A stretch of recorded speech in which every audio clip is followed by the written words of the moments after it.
Eh ben, on va passer à Agatha, on va parler un petit peu de Cannes. Alors moi j'aimerais qu'on revienne sur le sujet du Festival de Cannes puisque c'est quand même un grand événement. Je me suis mise à la hauteur de cet événement. Ah bah oui. Je porte une très belle robe de princesse. Oui. Ça fait toujours plaisir. Et je voulais partager avec vous et nos téléspectateurs l'interview d'un artiste que j'ai rencontré là-bas, qui est styliste créateur, qui a l'habitude du Festival de Cannes. Il y va depuis 8 ans maintenant. Il s'appelle Christophe Guillermet. Ouais. Et il a eu la gentillesse de se confier à moi et nous raconter son Festival de Cannes à lui et surtout les codes de tapis rouge. Tu étais aussi, Agatha, au Festival de Cannes? Oui. Alors on voit le petit reportage. Je suis en compagnie de Christophe Guillermet. Merci beaucoup Christophe. Bonjour, enchanté. Et merci de nous recevoir chez vous, ici au showroom, toujours au Festival de Cannes. Exactement, c'est en fait un dressing éphémère que je monte tous les ans depuis 8 ans, pour la période où en fait je prépose des robes pour la montée des marches et tous les événements un petit peu médiatisés du festival.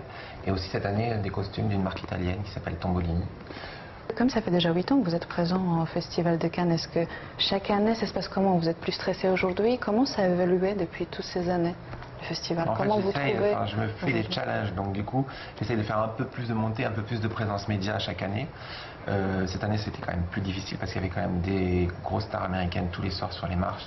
Donc c'est vrai que moi j'ai pas encore les contacts, on va dire, pour habiller des Angelina Jolie ou des Uma Thurman, surtout quand elles sont membres du jury, c'est un peu plus compliqué.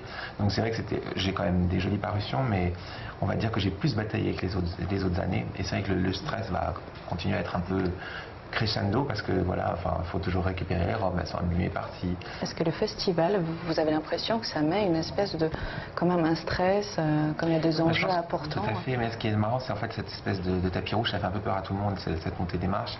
Parce que c'est vrai que si on peut passer en fait en plein milieu et pas du tout prendre de photos, même si on est un petit peu connu. Il y a quand même vraiment tout un code, et si on ne le respecte pas, le protocole peut aussi vous demander d'avancer parce que vous allez vous retarder la montée. Donc c'est quand même, tout est très codifié, et c'est vrai que, enfin moi j'essaye le maximum quand j'ai des comédiennes, des mannequins un peu connus, des gens qui devraient être pris en photo par les photographes, de les accompagner parce que sinon c'est une catastrophe. Je me retrouve à la fin de la montée, je dis ah purée, il n'y a pas de photo. Et en plus, je pense que ça les rassure quand oui, vous ça les êtes juste à rassure côté. parce qu'ils savent que voilà, c'est comme ça, c'est moi qui fais attention en fait au protocole, que ce soit pas trop long, etc. etc. C'est tout un art en fait. Ouais, c'est vraiment, c'est assez codifié, et si vous respectez on vous embête pas, vous arrivez bien en avance, pas trop en dernière minute, pas au moment de l'équipe du film. Je crois que voilà, c'est normal, c'est avant tout le cinéma, après tout le côté glamour, on va dire que ça donne un peu l'image, un petit peu comme ça que le Festival de Cannes entretient depuis toujours, mais ça ne doit pas prendre le pas sur les films et sur la compétition officielle. Et il n'y a pas un autre événement vous concernant, puisque j'ai vu que, je crois que vous êtes en pleine promotion de votre parfum. Oui, en fait, depuis l'année dernière, j'avais déjà... Depuis l'année dernière.